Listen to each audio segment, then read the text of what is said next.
Hello everybody and welcome back to RogueTech, where we need to get some repairs done here. There's no doubt about that. In fact, there's a fair amount of repairs that need to happen overall.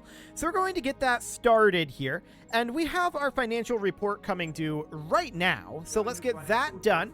Phenomenal. No issue here. We're definitely seeing our costs rise as we've got additional gear in storage and such, but it's nothing that we can't handle. Absolutely not. So at this point, we need to tick forward until our mech warriors are back. Hardcase is injured, as is Brick, for a significant amount of time. Can we handle 2 mech warriors being out? That is something we need to ask. And the answer to that is, I think, no. Not without hiring a new backup mech warrior. Yeah. So we would have to hire a new backup mech warrior, no doubt about that. Gotcha. So we would just go over to the hiring hall here, and we could definitely hire someone like, say, Weasel Cakes here. Receiving you. Yeah, that'll work. Cool, we'll hire Weasel Cakes. And that'll be fine. We now have another backup mech warrior. That is a good thing. What's up, For boss? now, he can sit in the simulator. We'll grab a point of gunnery and tactics. Okay. So do we want to wait on Brick and Hardcase? Possibly. I think probably. Let's get our Argo upgrade done. Let's see how things are looking once we get our repairs done. We've still got repairs to work on for a few days here, so we can get that underway. We can go into our engineering here. Of course, we could start thinking about upgrading our med bays, and if we continue to have injuries, this might not be a bad idea. Alternatively, we could work on our tech points here. We could also start increasing our allowed drop sizes, which I think is not a bad idea. That allows us to just field more things, right? And more things are better. Ideally, anyway. So let's continue to tick forward until our mechs are repaired here. There we go. All work orders are now complete. So we're 8 days from Brick being healed. Hardcase will be available in 3 days. We get our drop bay in 2 days. Let's tick forward until then. Work orders complete, boss. And then we can continue to work on our upgrades here. So we could even grab a second drop bay here so we can field a lance and a half of mechs at this point. Sure, let's get that started. I don't think we're going to finish it right now, though. Yeah, we're definitely not going to finish it right now. Let's just get Hardcase back on duty, and let's get everyone except Brick some training here. Oh, the Trebuchet still has that LRM crit, doesn't it? Yes, Commander. Most likely. GV can grab a point of piloting. Hardcase doesn't need anything. Magus is fine. Panic can grab a point of tactics. What did you drive previously, Panic? You've driven the Shadowhawk and the Trebuchet. Okay, noted. So for now, this should be reasonably fine. Ish. So that's everyone trained up. I do want to hop back into the mech bay here, and we're going to need to get the Trebuchet ready to go. Now, we do have this Wraith here as well, and we're not going to be ready to deploy it immediately. But the Wraith, I want to take a quick look at this. Actually, let's go back over here real quick and take a look at the quirks. Ace Pilot and Multi-Tracker, and +1 all piloting skills. Okay, noted. So for now, if we do this, we end up losing an Engine XL, Endo Steel Armor, Engine Core 385. That is a big engine core. We could toss a 280 in there, but I don't think... We definitely can't replace the Engine XL. We could replace it with a light engine. So that is a potential option. So we put in a light engine like this. That, of course, extrudes it out into our torsos here. Let's maximize the armor for the moment. We see an ERPPC out over here, which is an interesting thing for this mech. No doubt about that. But for now, I'm interested in putting an Engine Core 280 in here. We can drop the jump jets. I don't want them. The Engine Core 280 puts us at decent movement speed, but it's not phenomenal. And then we have 6 tons to work with. We do already have an ERPPC in here. And as far as heat sinks go, we can have an external heat sink. Okay. So we could definitely put on something along the lines of... Oh, I so wish we could use these double heat sinks. But we would put on something along the lines of this heat sink here, right? That puts us at 11 of 10. Hang on. That's not an external heat sink. We don't have an engine heat sink, I don't think. No. Okay. So we do have this gyro defense here, which I think is honestly a very interesting thing to put in here. We could also get, like, breaching shot, which would be a good thing for that ERPPC. The ERPPC would be almost more of a utility weapon. It doesn't have a minimum range on it. It's very good for removing mines, which would be very helpful as well. So I think that ultimately we run something like that. We've got the ERPPC and 2 medium pulse lasers right now. And we do have 6 tons remaining, and we do have a missile and an energy hardpoint out over here. So we could certainly run something like another medium pulse laser. That's 2 tons there. Our heat is going to be bad. Very, very bad. But then something like an SRM-6 here, our heat is going to be so horrible. But this is a theoretical option here if we had some form of heat sinking, right? Now, we could certainly put on ferrofibrous armor, endosteel structure. Maybe both. Do we have an endosteel structure? No, we do not. We can put on a ferrofibrous armor. That nets us about 1 ton. So we could toss a heat sink on here. Our heat is still going to be really, really bad. What is our net sinking here? 60 heat. Okay. That is not great. No doubt about that. So obviously, we need to downgrade these medium pulse lasers, right? I think that's very, very clear. The medium pulse lasers need to be downgraded to just like medium lasers or even small lasers, but I'm going to go with medium here because this thing does have a bit of range to it. So something like that gives us 4.72 tons to work with. That's definitely something that we can do. We can toss in some heat sinks here and here, here and here. And that brings us up to a heat delta of 41 heat. That's still a lot of heat. And that mostly comes from the ERPPC.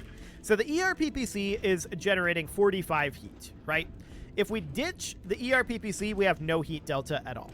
What if we were to go for something like a large laser instead there? The ERPPC is 7 tons. The large laser is, of course, 5 tons. It's a little less on the damage. It would not have the utility of being able to clear mines. And I do think that mine clearance is a useful thing to have along, given what we've been experiencing. Endosteel structure would help this a lot. We could also ditch a little bit of leg armor here, just to bring us up to about 1 total ton. So that would end up being something along the lines of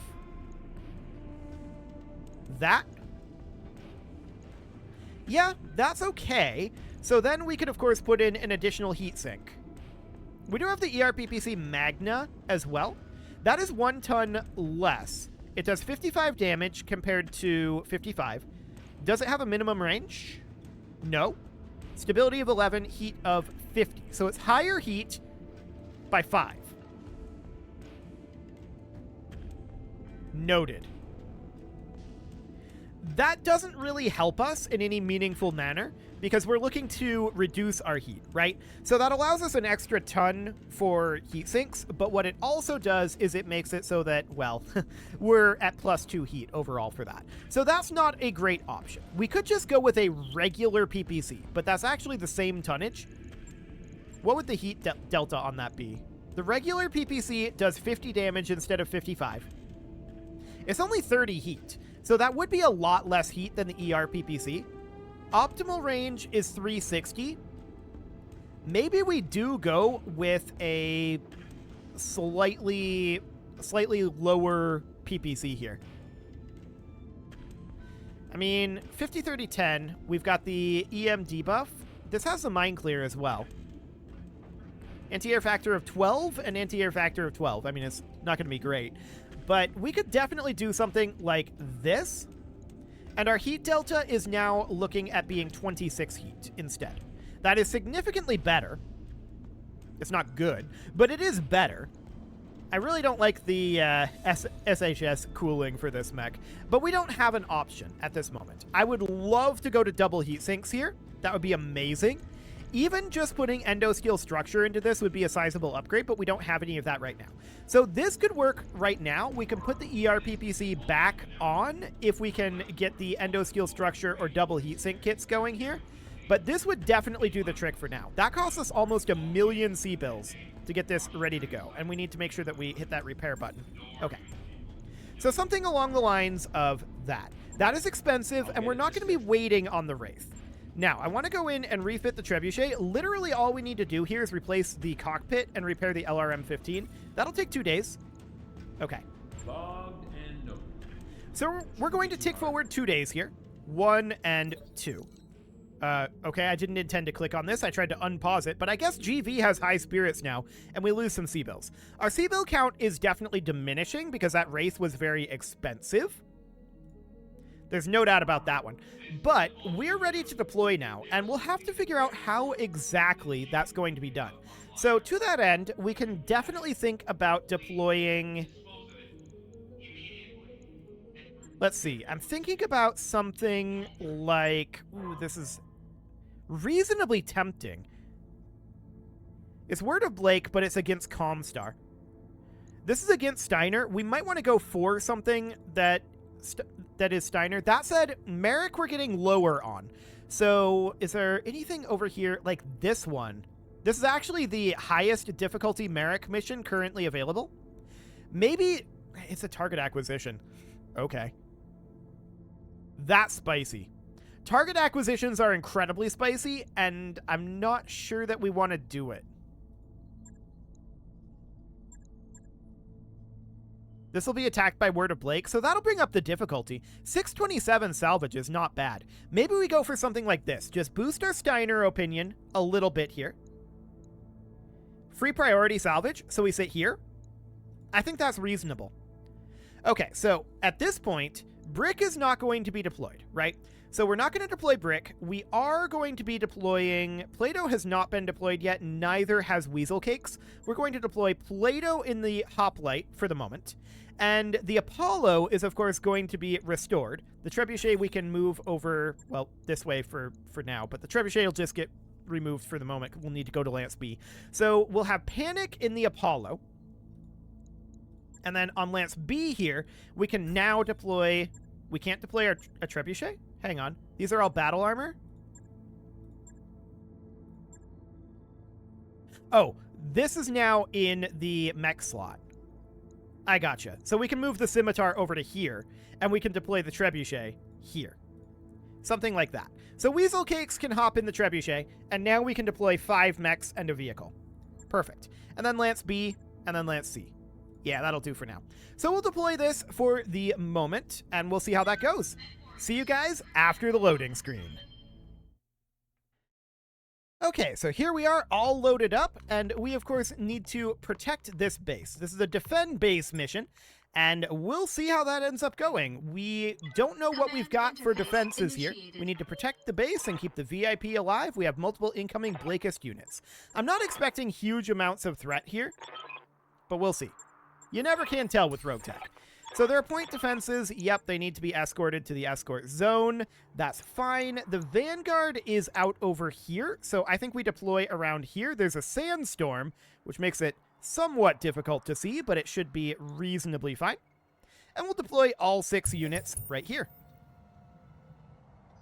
Phenomenal. Okay, so we immediately see a Wasp land air mech out over here. There's also some turrets here. Sniper turret, standard LRM turret. Yep. And wow, those APCs are quite a ways away. Okay, noted. So what do we see out over here? Well, that's a Cyclone, and we're just going to sprint our Centaur in over here, and we're scouting.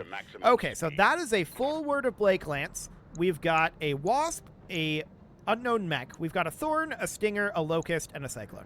Like I said, not expecting a very high threat at this difficulty level. This was mostly for the reputation. Although we'll take some salvage out of it too, I'm sure. So our Scimitar can move on up over here. That'll be fine.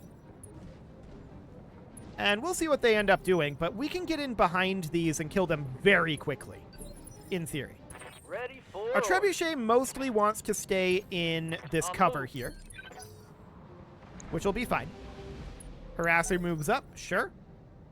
So there is a harasser down over here that's helping us. But there's a lot of little mechs here. No doubt about that. The Shadowhawk is going to sprint forward as far as it can, which is pretty far. That wheeled APC moves up. And we just need to get them up over here, right? So they're just going to make for that escort zone to get the turrets online. Wasp jumps forward. Over here. Interesting. Very interesting indeed. Land Air Mech moves over. That's a good engagement position. I like that position quite a bit. And this was the mech that we didn't know what it was. Heavy tracked APC moves up. What are you? We still don't know what it is. It's a Hermes, actually. It says in here. Okay. So that's a Hermes, not too threatening. Our Apollo can just sit back over here, of course. There we go. And our Hoplite is mostly just going to sit back here as well. We're going to start firing next round when spawn protection is removed, which is right now. Talk to me. So let's get in behind this Cyclone, I think. That is mission number 1. So we can position here. We can use our physical weapon. And this is probably, Roger. if we get decent clustering, a kill on this Cyclone. We do miss our physical attack. But that's not necessarily the end of it.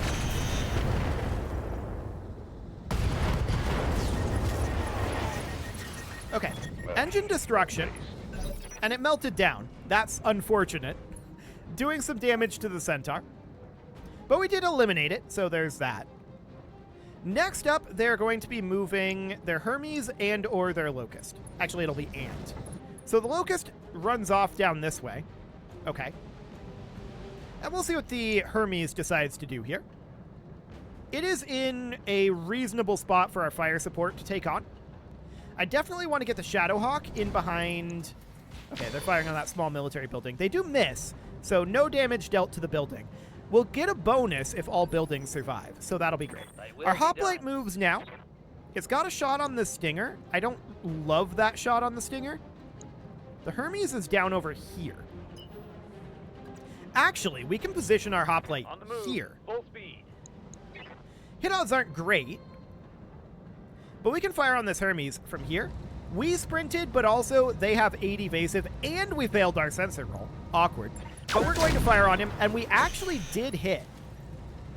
So that's pretty decent. Structure exposure on that Hermes. We'll take that. Absolutely. Next up is an allied movement. That's that heavy tracked APC, and the turrets are now online. Phenomenal. So the turrets will now start firing down over here as well. That will be very good. This will be the Thorn moving at this moment, and then we're going to get to move our Shadowhawk and Scimitar. Fair amount of damage to that military building. It's still alive, though. No problem there. And our Apollo can now start firing on this Thorn. Is this within minimum range? Yes, it is. So ideally, we want to back off a little bit here, but even a little further than that. Like, back over here-ish? Even further, ideally. We'll just position it here. I think this is minimum range. Yeah, 61.8. It must be. So we'll hit this Thorn from here. Structure exposure on that already. Wow, that was quick. We took out that ER large laser. That is nice. Like I said, these are low threat units, so I'm not too concerned about that. We'll see how it ends up going here. Yeah, that was a lot of damage, even without the clustering. The Wasp Land Air Mech is going to go on this Wasp. It's not going to get much done, but it'll try. Okay. So next up, of course, we're going to get to move our Shadowhawk, and I think that we're going to go for this Stinger. That'll be the way to go. They're going to be moving their Wasp here. I'm thinking about moving the Shadowhawk. Wait, the Wasp moves now? I thought that was phase... No, that is correct. Okay. So they go for the Hoplite. The Hoplite is fine. We're not concerned about that. Really? A head hit? Okay, that's awkward. Okay, so our Shadowhawk could definitely come in over this way. We could just go for this Thorn. Or we could go for the Stinger. I think we go for the Stinger here, We have options for the Centaur. The Centaur can get behind the Thorn. It can come down this direction. I think either of those are fine. We don't burn the M-Pod here. I am going to crank up our machine guns, so they might jam, but that's okay. I want this Stinger dead, and this is basically a guaranteed kill. So there's a leg destruction. Excellent. And there we go. One very dead Stinger. I like it. So it goes kaboom, and our Scimitar at this point can move in over here and fire rear arc on this Thorn. We're within the minimum range of the AC-5, but this thing has very little armor. If we hit with the AC-5, we'll do a lot of damage. But we didn't. That's okay. We're not too concerned about it. That Thorn has very little frontal armor too, so honestly, it's not going to last very long. Phase 10 is going to be, I believe, this vehicle here, firing on that Locust and getting absolutely nothing done. Okay, that's fine. Waiting for orders. Next up is our Trebuchet. And where do we want to go with the Trebuchet? I want to back off a little bit here. Ideal range is on this Wasp out over here, but the hit odds are really low. Okay, fair enough. Into Mineral Field. Yep, that'll do it. So we've got a Locust out over here. We've got this Thorn, which we have slightly higher hit odds on. Honestly, with the missiles, though, our highest hit odds are on the Wasp. We'll give it a go. It doesn't have a lot of armor. Okay, we soften it up a bit. That's fine. So our turrets are now firing. I would have preferred that this fire on this guy, but maybe it had a minimum range issue. Wow, missing every single one of those missiles on the Thorn. Okay, sure. And missing the Wasp as well. The turrets are currently 0 for everything that they've shot. Hey, they managed to hit a couple things. And they actually made the Thorn unsteady there, which is interesting. It moves phase 16. That is an awkward roll for us. I've got your back. Which basically guarantees that our Centaur has to come down over here and hit the Thorn. All weapons are go. So there we go. The Thorn's out of there. Maybe we can get our hands on that Royal Heatsink. We'll see. What else do they have? That is 3 of their mechs gone. They've got this Locust, they've got this Wasp, and this Hermes remaining. So they're definitely down over here. The Hermes is closing in up this way. It gets some evasive there. It mostly just braces. Okay, interesting choice. So at this point, we can move our Trebuchet. And I would love to continue to hit that Wasp if we had better hit odds. And we really don't. Not great on the Hermes. If we were to close in over here, hypothetically, this is ideal range on that Wasp. It's not going to be great. And this will also overheat us. I'm not going to fire these medium lasers on 5% chance to hit. Heck no. Okay, structure exposure on the Wasp. We'll take that. That's a decent softening. So now, phase 14, we see that wheeled APC do literally nothing. Okay, interesting choice. And our Apollo can position out over here where we have ideal range and direct LOS on 2. So it looks like the Wasp is the way to go here. So we'll just eliminate that. No problem. That wasn't a great roll, but it's fine. The Wasp is now unsteady, but it'll move very soon. That said, we get to move our Shadowhawk and our Scimitar before the Wasp moves. So it should be fine. The land air mech is moving over and going for the rear arc on this Locust. I don't feel like that was super helpful, to be honest. But we'll see what the Locust decides to do here. It'll probably just run over this direction, in which case it'll run into our Hoplite's field of fire. But it actually backs off here and goes for a Scimitar. An interesting choice, and not a good one. Our Scimitar is going to make its way down into ideally the rear arc of this Locust. We can really only get side arc here, though. Okay. Well, position here, we can get Locust, rear arc. The Wasp is the one that I meant to say. We can only get side arc on this. This is probably okay. This is its strong side, but it has so little armor that it probably doesn't matter. Yeah, that's an arm destruction. Okay. Reporting critical hit. And that Wasp, unfortunately, isn't going to get, like, reserve back or anything. But we are going to be able to bring in our Shadowhawk to eliminate this Locust, which is indeed exactly the goal. We're going to get in behind it. We're going to kick. Do we fire the M-Pod? The answer is no. We're not going to fire the M-Pod. We are, however, going to kick it from the rear arc here. And that's a successful kick. So that Locust loses all of its evasive. And it's just dead. Covered. Phenomenal. Next up, their Wasp is going to move. And then we'll eventually get to respond to it, I think. No, we've moved all of our units this round, haven't we? No, we haven't moved the hoplite. It positions here, which is definitely available for the hoplite to fire at. Absolutely. So we're going to just turn here, or do we even need to? Yeah, we can turn here. And fire on that Wasp. It's super dead here. Look at those hit odds for the Gauss rifle. Goodbye, Wasp. Phenomenal. I don't know why it positioned outside of the mineral field there. It should have, like, retreated?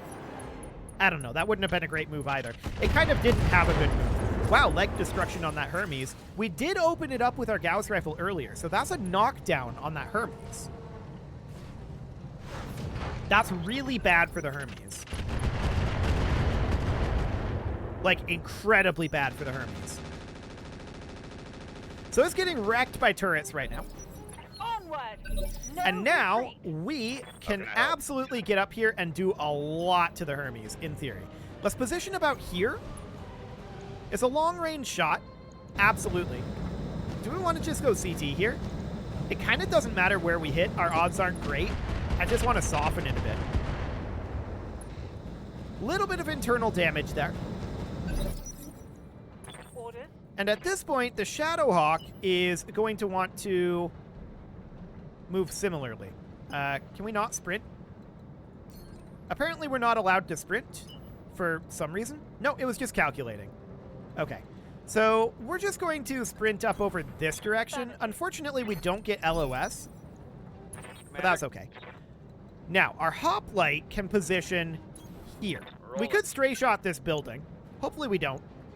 Wow, these hit odds are not good for a knockdown target. We failed our sensor roll. Of course we did. I mean, Plato's pretty new, so that's fine. Target. Yeah, we stray shotted the building with literally everything there. I was hopeful that we wouldn't do that, but we did. It's okay. Commander. So the Apollo is going to look for direct LOS. I'm there. There we go. 27% hit odds. Did we fail this sensor roll too? We did. Wow. Okay. Well, we'll continue to do some damage. That takes out the ECM, so that will make things easier for hitting the Hermes. But you know what would really make it easier is if we didn't fail all of our sensor rolls. No doubt about that. I'm receiving. Well, our Scimitar can definitely make its way somewhere. It doesn't get any LOS, though, so we're just going to position, like, over here for now. We do get some burn damage, but that's okay for the moment. The Hermes has very little left, and the turrets will likely finish it, but our Trebuchet still hasn't fired.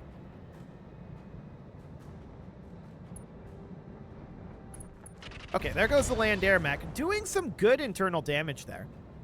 Critting the mask, not bad. And actually the pilot ejects, so that's fine.